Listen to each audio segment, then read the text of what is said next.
کیسرانی info centre کے معزز دوستو، السلام علیکم۔ ایک کرنل صاحب نے فوجیوں کے کیمپ کا وزٹ کیا تو انہوں نے کرنل کے وزٹ کو اپنے لیے اعزاز سمجھا۔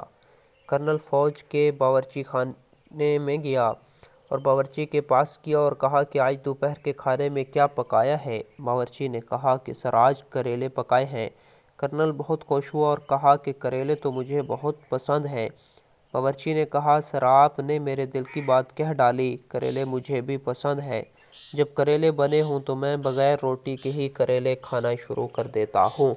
اس کے بعد کرنل صاحب اپنے گھر گیا تو دیکھا کہ بیوی کچن میں کریلے پکا رہی ہے۔ یہ دیکھ کر کرنل کا موڈ خراب ہو گیا کیونکہ ابھی دوپہر کو ہی اس نے کریلے کھائے تھے۔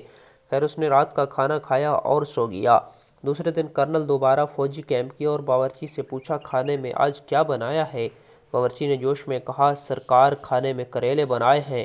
کرنل نے کہا کیا بکواس ہے، جب بھی ادھر آؤ کریلے ہی بن رہے ہیں۔ میں تو کریلے کھا کھا کر تنگ آ چکا ہوں، مجھے کریلے بالکل ہی پسند نہیں۔ باورچی نے کہا سر آپ نے میرے دل کی بات کہہ ڈالی، کریلے مجھے بھی پسند نہیں، جس دن کریلے بنے ہوں اسی دن روکھی سوکھی کھا لیتا ہوں۔ کرنل نے کہا ابھی کل تو تم نے کہا تھا مجھے کریلے بہت پسند ہیں اور اب ایسی باتیں کر رہے ہو۔ باورچی نے کہا کہ جناب سلوٹ مارتے ہوئے، سر ہم نے نوکری آپ کے ساتھ کرنی ہے، کریلوں کے ساتھ نہیں۔